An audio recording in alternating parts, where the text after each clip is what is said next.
سورۃ الفتح. تمہیدی باتیں میں پہلے عرض کر چکا ہوں. یہ سورہ مبارکہ نازل ہوئی ہے صلح حدیبیہ کے بعد. اس کی جو تاریخی پس منظر ہے صرف یہ چند جملے کفایت کریں گے. سن 5 میں غزوہ احزاب کے بعد یہ حضور نے صحابہ سے کہہ دیا تھا کہ اب قریش میں وہ دم نہیں رہا کہ اب دوبارہ وہ تم پر چڑھ کر آئیں اور حملہ کریں. لن تغزوکم قریش بعد عامکم ھذا ولکنکم تغزونہم. اب انیشیٹو تمہاری طرف سے ہوگا. وہ انیشیٹو حضور نے لیا ہے سن 6 میں. آپ نے عمرے کا احرام باندھا اور آپ کے ساتھ 1400 عام طور پر زیادہ بیان ہوتا ہے لیکن بعض روایات میں 1800 صحابہ احرام باندھ کر چلے کہ ہم عمرہ کرنے جا رہے ہیں. یہ گویا کہ ایک ٹیسٹ تھا کہ اب قریش کرتے کیا ہے. آپ احرام کے لیے منزل بہ منزل کرتے ہوئے پہنچ گئے حدیبیہ تک, وہی جگہ جہاں پر کہ پھر صلح ہوئی. ادھر قریش کے لیے جو ہے ان کی جان پر بن گئی. پہلی بات تو یہ کہ ان کی روایات کے خلاف تھا کہ کوئی آئے عمرے کی نیت سے اور ان کو روک دے. یہ عرب کی روایت نہیں تھی. تو صحیح ہے کہ اب اگر آنے دیتے ہیں اور مسلمان دنگناتے ہوئے آئیں اس شہر کے اندر عمرہ کریں تو گویا کہ ان کی شکست ہو گئی. تو وہاں پر جو بھی ہوا تفصیلات کا تو موقع نہیں ہے. ایک طرف تو وہ تلے ہوئے تھے کہ جنگ کریں گے, اور جب حضرت عثمان کو حضور نے بھیجا ہے کچھ سلسلہ جنبانی کے لیے, وہاں ان کو روک لیا گیا. خبر مشہور ہو گئی کہ انہیں شہید کر دیا گیا. پھر حضور نے بیعت لی. وہ بیعت علی الموت کہلاتی ہے, بیعت علی لا نفر یا بیعت علی الموت, اور اس کا نام ہے بیعت رضوان. ایک درخت کے نیچے آپ تشریف فرما ہوئے اور سب نے آ کر آپ سے بیعت کی کہ اب یہاں جانے دے دیں گے اپنی, سب ہم یہاں پر مرنے کے لیے تیار ہیں, جانے قربان کر دیں گے, یہاں سے واپس نہیں جائیں گے. جب وہاں یہ خبریں پہنچی اور انہوں نے کچھ اور اندازہ کر لیا تھا کہ یہ تو بڑے سرفرے لوگ معلوم ہو رہے ہیں, ان میں سے کوئی جو ہے بھاگنے والا نظر نہیں آتا یہاں سے, تو پھر یہ ہے کہ وہ مجبور ہو گئے کہ اب کو صلح کریں. پھر صلح ہوئی, صلح حدیبیہ, لیکن وہ بڑی انیکول صلح تھی. اس میں مسلمانوں کے لیے ہیوملیشن تھی, اس لیے کہ یہ طے کر لیا گیا اس میں کہ اگر کوئی مسلمان مدینے سے واپس آئے مکے تو اسے مکے والے واپس نہیں کریں گے, لیکن اگر کوئی مکے سے مدینے جائے گا تو واپس کرنا ہوگا.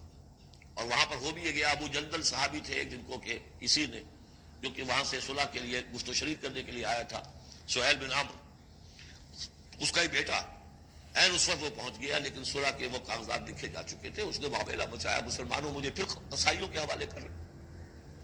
حضور نے فرمایا کہ اب ابو جندل تم صبر کرو, جو وعدہ ہم کر چکے ہیں اس کی پابندی کرنی ہے. بہرحال اس کو حضور نے, اگرچہ صحابہ تو اس درجے دلگیر تھے کہ ہم یہ دم کر صلح کیوں کر رہے ہیں. حضرت عمر رضی اللہ تعالیٰ عنہ سے تو بہرحال یہ بھی کہہ دیجئے کہ زیادہ قرب جو انہیں حاصل تھا حضور سے, اس کی بنا پر ان کی یہ ہمت ہو گئی کہ آپ نے وہ سوال جواب بھی کر لیا جس پر آپ پھر ساری عمر پچھتاتے رہے. کہ آپ نے پوچھا کہ کیا ہم حق پر نہیں ہیں؟ حضور نے فرمایا ہاں ہم حق پر ہیں. کیا آپ اللہ کے رسول نہیں ہیں؟ آپ نے مسکرا کر جواب دیا ہاں میں اللہ کا رسول ہوں. تو پھر ہم یہ کیوں دم کر صلح کر رہے ہیں؟ آپ نے فرمایا کہ میں وہی کر رہا ہوں جو اللہ نے مجھے حکم دیا. بس اتنی سی بات تھی جس پر ساری عمر پچھتائے. لیکن یہ بات حضرت علی نے بھی کر دی اس درجے میں کہ جب وہ صلح نامہ لکھا گیا, حضور ڈکٹیٹ کرا رہے تھے, حضرت علی کاتب تھے, لکھ رہے تھے, تو اب حضور نے فرمایا یہ صلح نامہ ہے, لکھو محمد رسول اللہ اور قریش کے مابین. وہ سہیل بن عمرو نے اعتراض کر دیا کہ نہیں, یہ اگر ہم اس میں لکھیں گے ظاہر بات ہے صلح نامے پر تو دونوں فریقوں کے دستخط ہوتے ہیں, تو میں دستخط کروں گا تو میں تو آپ کو اللہ کا رسول نہیں مانتا, ورنہ اس عبارت کی روح سے جب اس کے نیچے میرا بھی دستخط آئیں گے تو وہ میں نے مان لیا. تو حضور نے اس پر بھی مسکرا کر کہا کہ تم مانو نہ مانو میں اللہ کا رسول ہوں, لیکن اے علی مٹا دو یہ رسول اللہ کے لفظ, مٹا دو, وہاں سے لکھ دو یہ معاہدہ ہے محمد ابن عبداللہ اور قریش کے مابین. حضرت علی نے کہا کہ حضور یہ میں نہیں کر سکتا, میں اپنے ہاتھ سے آپ کے نام کے ساتھ لکھے ہوئے الفاظ. اب دیکھیے اگرچہ حکم تو یہ ہے کہ الامر فوق الادب, لیکن یہ کہ یہ جو بھی کچھ ہوا ہے یہ ہوا غیرت دینی, حمیت دینی کی وجہ سے. حضرت علی نے بھی کیا, حضرت عمر نے بھی کیا, دونوں کے طرز عمل میں کوئی فرق نہیں. لیکن بہرحال اس کے بعد جو ہے صلح ہوئی ہے, اور مسلمانوں کے دل اگرچہ اس پہ بہت ہی رنجیدہ تھے, اور یہ بات بھی بڑی عجیب تھی کہ وہی احرام کھول دیے گئے, وہی قربانی کے جانور جو ہیں. تو اب اس پر جو ہے یہ آیت سورت اتری ہے, اور پہلا لفظ یہ ہے انا فتحنا لک فتحا مبینا. مسلمانوں کی دلجوئی کے لیے کہ تم جسے سمجھ رہے ہو کہ دب کر صلح کی ہے, حقیقت حال کے اعتبار سے تو ہے محمد ہم نے آپ کو بڑی روشن فتح عطا فرمائی. آج ہم اسے انٹرپریٹ کر سکتے ہیں روشن فتح کس اعتبار سے, کہ ٹریٹی کے معنی یہ ہے کہ مصالحت یا صلح ہوتی ہے دو فریقوں کے درمیان جو ایک دوسرے کو ریکگنائز کریں. اس کا مطلب یہ ہے کہ قریش نے ریکگنائز کر لیا that Muhammad is a power to reckon with, اور یہ بہت بڑی بات ہے. قریش نے تسلیم کیا، اور تسلیم کرنا جو ہے یہ اللہ تعالیٰ کی طرف سے فتح عظیم ہے. انا فتحنا لك فتحا مبینا لیغفر لك اللہ ما تقدم من ذنبك وما تاخر. اب دیکھیے ذنب کا لفظ یہاں پہ دوبارہ آ گیا تاکہ اللہ تعالیٰ بخش دے آپ کو جو پچھلے ہوئی آپ کی کوئی کوتاہیاں یا گناہ یا جو بعد میں ہوئی. وَيُتِمَّ نِعْمَتَهُ، جو پیچھے رہے گناہ ان کو بھی بخش دے. وَيُتِمَّ نِعْمَتَهُ عَلَيْكَ، اور تاکہ اللہ تعالیٰ اپنی نعمت کا اتمام فرما دے آپ پر. وَيَهْدِيَكَ صِرَاطًا مُسْتَقِيمًا، اور آپ کو ہدایت دے سیدھے راہ کی طرف. اب یہ ہے پھر ایک اشکال پیدا ہوتا ہے کہ حضور صلی اللہ علیہ وسلم تو پہلے ہی سیدھی راہ پر ہیں، پھر یہ کہ تمام اہل ایمان حضور کے ساتھ سیدھی راہ پر چلے آ رہے ہیں، اور سیدھی راہ پر چلتے ہوئے اب اہل ایمان کو بھی حضرت ابوبکر کو بھی آپ کے ساتھ چلتے ہوئے کتنے برس ہو گئے؟ 18 برس ہو گئے، اور ان کے معنی کیا ہو گئے؟ تو اس پہ بہت سی بحثیں ہیں، یہ تو اب میں تفصیل میں نہیں جا سکتا. میری توجہ وہی ہے جو میں اس سے پہلے سورہ محمد میں کر چکا ہوں ضم کی، کہ یہ جو جد و جہد ہوئی ہے اس میں اگر کہیں کوئی خامی کوتاہی کسی کی طرف سے ہوئی ہے، چاہے وہ کسی اور مسلمان کی طرف سے ہوئی ہے، صاحب ایمان کی طرف سے ہوئی ہے، غلطی ہوئی ہے، خطا ہوئی ہے، ان سب کی اب اللہ تعالیٰ تلافی فرما دے گا. یہ فتح مبین جو ہے وہ ان سب کو کور کر جائے گی. اور یہدیہ کا صراط مستقیم، اب آپ کی یہ جد و جہد بالکل سیدھے تیر کی طرح اپنے ہدف کی طرف بڑھے گی. اب اس میں کوئی جو ہے تزلزل نہیں ہوگا، بلکہ آپ کی یہ جد و جہد، اللہ کے دین کی اقامت کی جد و جہد اور اللہ کی حکومت قائم کرنے کی جد و جہد جو ہے سیدھی اپنے ہدف کی طرف بڑھتی چلی جائے گی. چنانچہ یتم نعمتہ، وہ تو ہم پڑھ چکے ہیں، الیوم اکملت لکم دینکم واتممت علیکم نعمتی ورضیت لکم الاسلام دینا.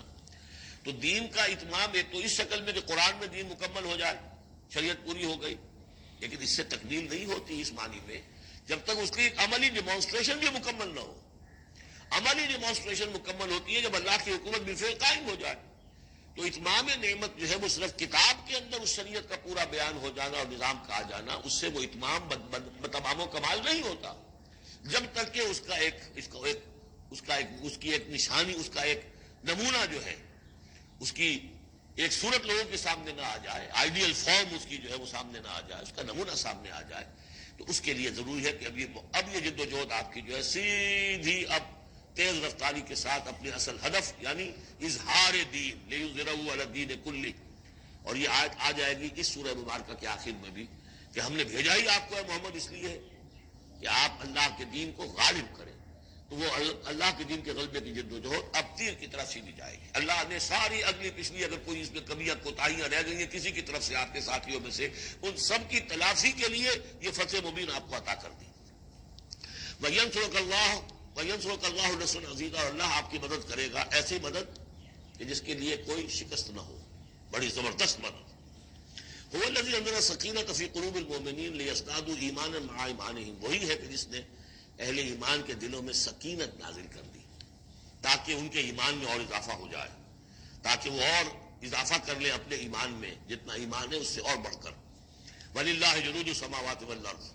اب ظاہر بات ہے کہ اس میں ایک تو کیفیت یہ تھی کہ جو انہیں سکون حاصل تھا کہ وہ تیار تھے سب اپنی جانیں دینے کے لیے، اس کے لیے بھی ایک سکون قلب کے اندر اللہ تعالیٰ نے ان کے پیدا کیا تھا، تبھی تو وہ اس کے لیے آمادہ ہوئے. پھر یہ کہ ان کے اندر نظم اور ضبط کا یہ عالم کہ کوئی ایک شخص بھی حق میں نہیں تھا کہ یہ صلح یہاں اس وقت ہو. لیکن محمد رسول اللہ، ان کی اطاعت، اس کا سب سے بڑا ٹیسٹ وہاں ہوا ہے. اور یہ بات جو میں کہہ رہا ہوں شاید بعض حضرات کو عجیب لگی، کوئی ایک شخص بھی نہیں تھا اس کے حق میں. اس کی دلیل کیا ہے؟ اس کی دلیل یہ ہے کہ جب حضور نے جب صلح ہو گئی مکمل، آپ نے فرمایا مسلمان اٹھو، احرام کھول دو اور یہی قربانیاں دے دو. کوئی نہیں اٹھا، ایک بھی نہیں اٹھا. دوسری مرتبہ کہا اٹھو بھائی، اب ہو گیا بات، بس جو ہو گئی، اب یہی احرام کھول دو. کوئی نہیں اٹھا. تیسری دفعہ کوئی نہیں اٹھا. آپ دلگیر ہو کر، دل گرفتہ ہو کر اپنے خیمے میں چلے گئے. ام سلمہ رضی اللہ تعالیٰ عنہ ام المؤمنین آپ کے ساتھ تھی. ان سے جا کر کہا، یعنی 3 مرتبہ مسلمانوں سے کہا ہے اٹھو اور احرام کھول دو. کوئی نہیں اٹھ رہا. انہوں نے کہا، مشورہ دیا کہ آپ کسی سے کچھ نہ کہیں، اپنی زبان سے کچھ نہ کہیں، آپ اپنا احرام کھول دیجیے. بس آپ آئے باہر، آپ نے قربانی دی، احرام کھول دیے. اس پر اب سب اٹھ گئے. یعنی اصل میں وہ سب کے سب منتظر تھے کہ کیا حضور ہمارا امتحان لے رہے ہیں، یہ کوئی ٹیسٹ ہو رہا ہے، کیا ہو رہا ہے، یا حالت منتظر شاید کوئی نئی صورت پیدا ہو جائے، شاید حالات بدل جائیں. لیکن ان کے لیے یہ بڑی انہونی سی بات تھی کہ عمرے کی نیت کر کے ہم نے احرام باندھا ہوا، یہاں کیسے کھول دے رہا. لیکن بہرحال وہ صرف ایک توقف جو تھا وہ اسی درجے میں تھا کہ شاید کوئی نئی صورت پیدا ہو جائے. لیکن اس سے ظاہر ہو رہا ہے کہ سب کے دل جو ہیں وہ اس صلح کے حق میں نہیں تھے. وہ تو چاہ رہے تھے کہ اب ہمیں موقع ملے اور ہم یہاں جنگ ہو اور اللہ کے دین کو ہم غالب کریں. هو الذي انزل السكينة في قلوب المؤمنين ليزدادوا ایمانا مع ایمانهم ولله جنود السماوات والارض. اور تمام آسمانوں اور زمین کے لشکر تو اللہ ہی کے ہیں. وکان اللہ علیما حکیما، اللہ سب کو جاننے والا اور کمال حکمت والا ہے. لیدخل المؤمنین والمؤمنات جنات تجری من تحتها الانہار خالدین فیہا، تاکہ وہ داخل کرے اہل ایمان مردوں اور عورتوں کو ان باغات میں جن کے دامن میں ندیاں بہتی ہوں گی، جن میں وہ ہمیشہ ہمیشہ رہیں گے. ویکفر عنہم سیئاتہم، اور دور کر دے ان سے ان کی برائیوں کو. وکان ذلک عند اللہ فوزا عظیما، اور یقیناً یہی شے ہے اللہ کے نزدیک بڑی کامیابی. وَيُعَذِّبُ الْمُنَافِقِينَ وَالْمُنَافِقَاتِ وَالْمُشْرِكِينَ وَالْمُشْرِكَاتِ الظَّانِّينَ بِاللَّهِ ظَنَّ السَّوْءِ. یہ الفاظ بہت مشابہ ہیں سورہ احزاب کی آخری آیات کے. اور سورہ احزاب جو ہے آپ کو معلوم ہے سن 5 میں نازل ہوئی اور یہ سن 6 میں نازل ہو رہی ہے، تو زمانہ جو ہے قریب کا ہے. اور اللہ سزا دے اور عذاب دے منافق مردوں اور منافق عورتوں کو، اور مشرک مردوں اور مشرک عورتوں کو، کہ جو اللہ کے بارے میں بہت برے گمان رکھتے ہیں. علیہم دائرۃ السوء، اصل میں تو ان کے اوپر ہے مسلط برائی کا دائرہ. وغضب اللہ علیہم، اور اللہ غضبناک ہوا ہے ان پر. ولعنہم، اللہ نے ان پر لعنت فرمائی ہے. وعد لہم جہنم، اور ان کے لیے تیار کیا ہوا جہنم کو. وساعت مصیرا، اور وہ بہت بری جگہ ہے لوٹنے کی. وللہ جنود السماوات والارض، آسمان اور زمین کے لشکر کل کے کل اللہ ہی کے اختیار میں ہے. وکان اللہ عزیزا حکیما، اللہ زبردست اور حکیم ہے. پہلے آیا تھا علیما حکیما، اب عزیزا حکیما. انا ارسلناک شاہدا ومبشرا ونذیرا، اے نبی ہم نے بھیجا ہے آپ کو شاہد بنا کر، وہی شاہد گواہی دینے والا. یہاں اپنے قول اور اپنے عمل سے اللہ کے دین کی گواہی دی. قیامت میں کھڑے ہو کر عدالت میں پروزیکیوشن وٹنس کی حیثیت سے کہیں گے اے اللہ تیرا دین جو مجھ تک آیا تھا میں نے پہنچا دیا تھا. اب یہ ان کے ذمہ ہے.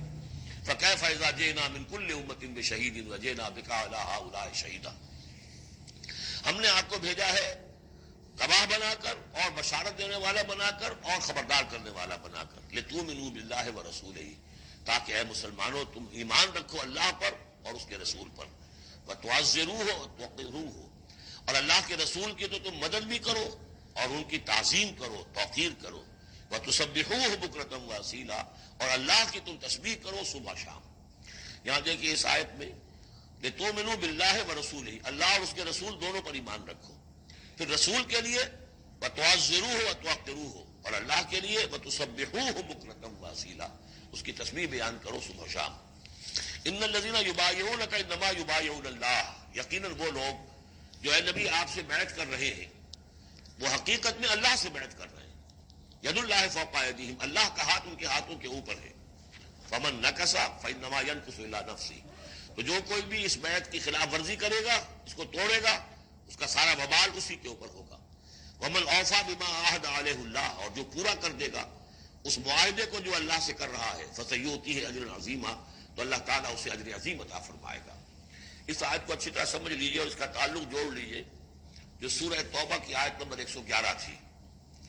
ان اللہ اشتری من المؤمنین انفسهم واموالهم بان لهم الجنہ یقاتلون فی سبیل اللہ فیقتلون ویقتلون وعدا علیہ حقا فی التوراۃ والانجیل والقرآن ومن اوفی بعہدہ من اللہ فاستبشروا ببیعکم الذی بایعتم بہ. اللہ نے اہل ایمان سے ان کی جانیں اور مال خرید لی ہے جنت کے عوض. یہ جو خرید و فروخت ہو گئی ہے فاستب، یہ بیع ہو گئی ہے، بیع و شرع ہو گئی ہے. فاستبشروا ببیعکم الذی بایعتم بہ، خوشیاں مناؤ، جشن مناؤ اس بیعت پر، اس بیع پر، اس سودے پر جو تم نے کیا ہے. اس سے بہتر سودا کوئی نہیں. اچھا یہ بیع تو ہوئی بندے اور اللہ کے مابین. فرض کیجئے میں بیعت کر رہا ہوں، اے اللہ میں اپنی جان مال تیرے حوالے کرتا ہوں، لیکن اللہ کے اور میرے درمیان تو غیب کا پردہ ہے. یہ کیسے، کس کو دوں یہ جان اور مال؟ کس کے حکم پر دوں؟ کس کے کہنے پر دوں؟ کہاں مال خرچ کروں؟ ظاہر بات ہے کہ اس کے لیے کوئی انسان، اب وہ انسان اس وقت تھے محمد الرسول اللہ صلی اللہ علیہ وسلم، بیع اللہ سے، بیعت محمد سے۔ محمد اللہ کے رسول ہیں، وہ بتائیں گے کہ اس طرح مال خرچ کرو، اس طرح جان لگاؤ، یہ وقت آ گیا ہے جان لے کر میدان میں آ جاؤ، جان ہتھیلی برق کو میدان میں آ جاؤ۔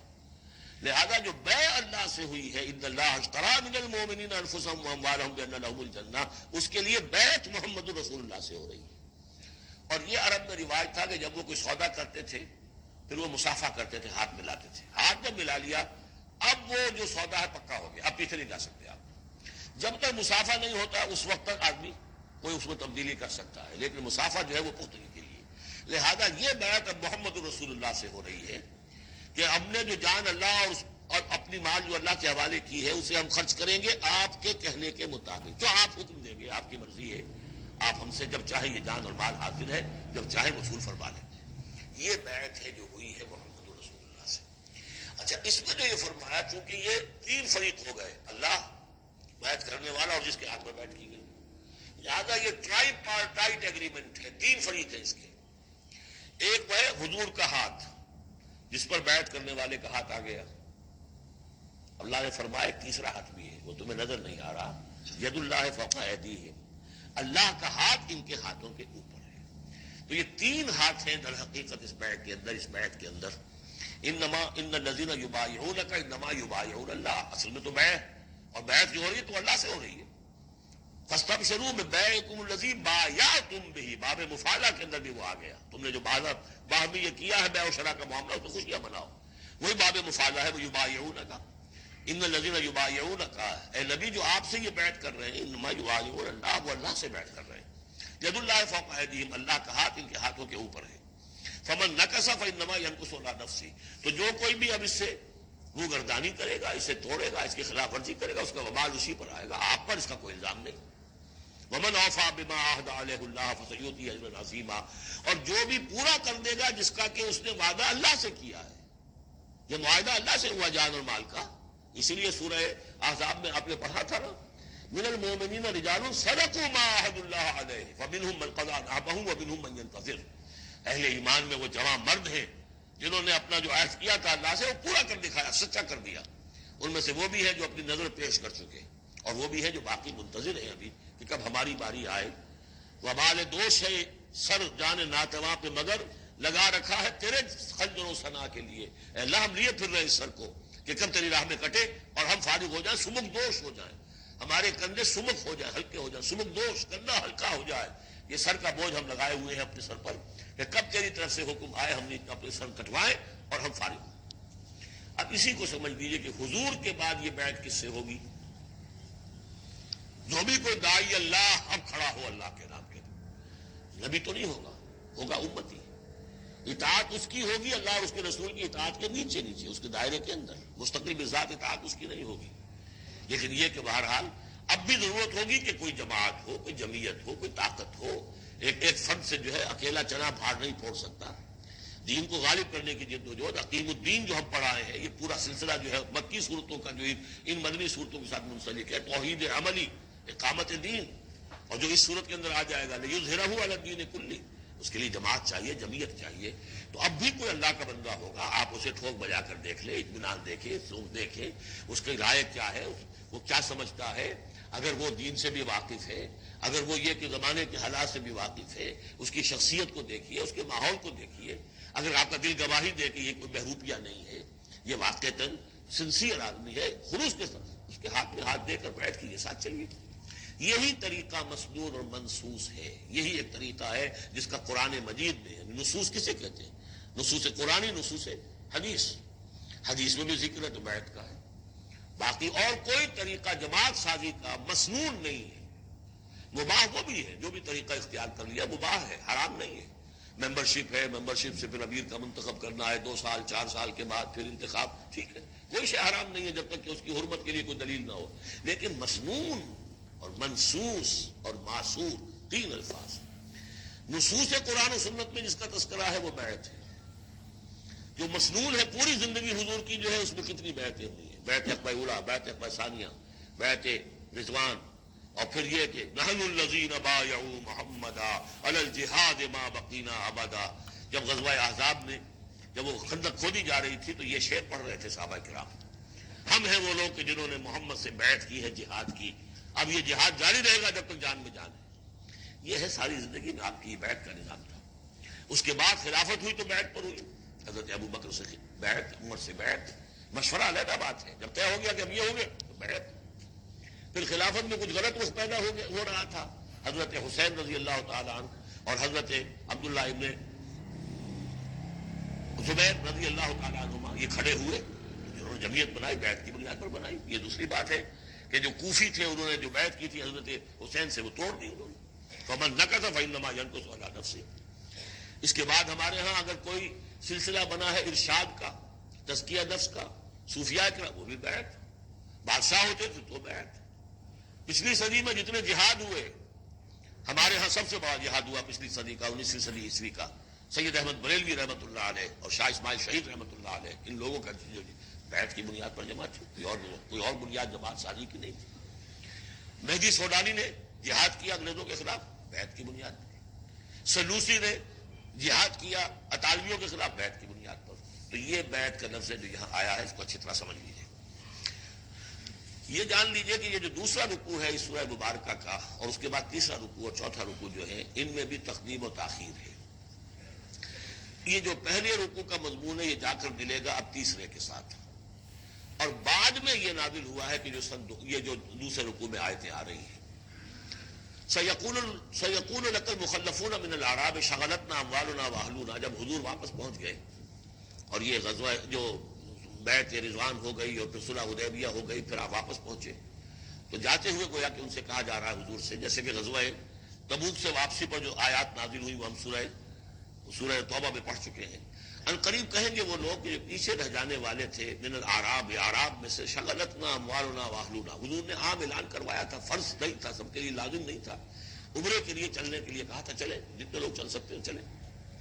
تو اب آئیں گے یہ وہ اعراب جو ہے بادیہ نشین، اور وہ کہیں گے حضور ہم مشغول رہے اپنے اموال میں، اپنے ڈھور ڈنگر کی دیکھ بھال میں، اپنے اہل و عیال میں، ہم آپ کے ساتھ نہیں جا سکے، فاستغفر لنا، تو ہمارے لیے استغفار کیجیے.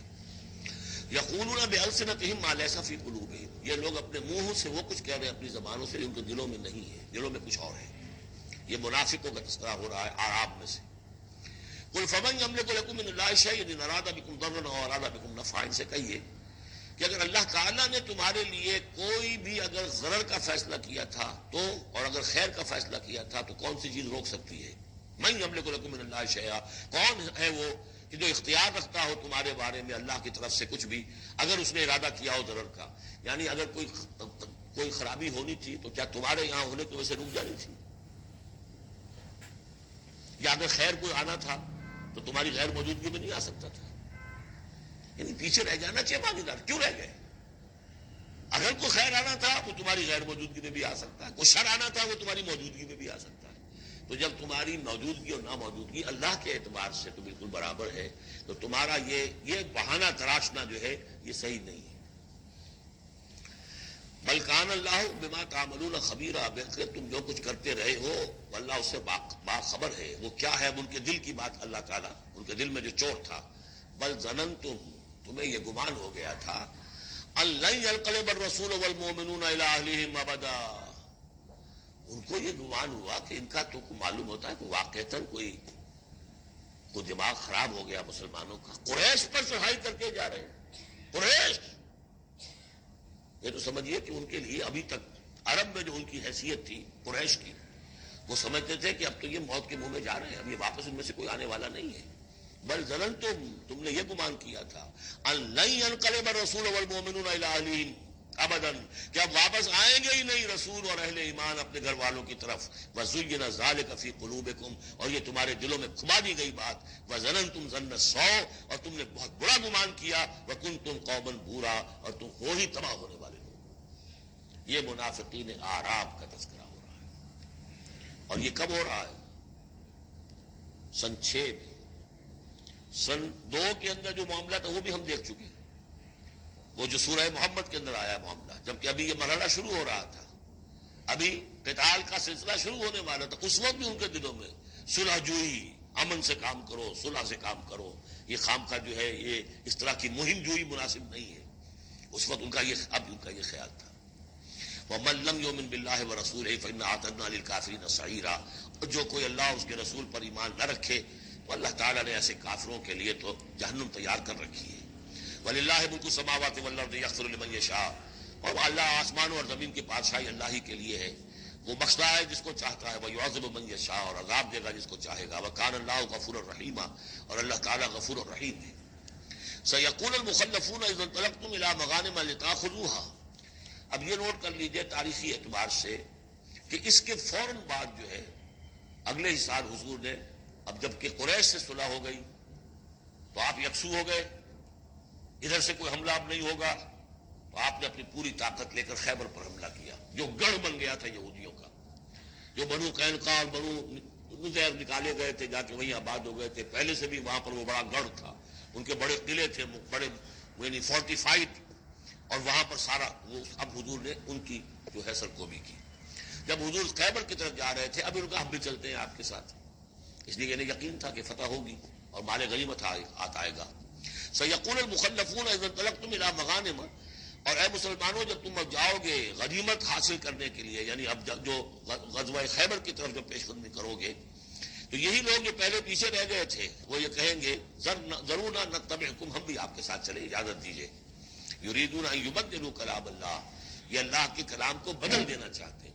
وہ اللہ کا کلام اگلے رکوع میں آ رہا ہے کہ ان کے بارے میں طے کر دیا گیا تھا کہ جو لوگ اس صلح حدیبیہ کے موقع پر نہیں گئے ہیں ساتھ حضور کے، وہ اب ان کو کسی بھی دوسری نیکسٹ منتھ کے اندر شمولیت کی اجازت نہیں ہوگی.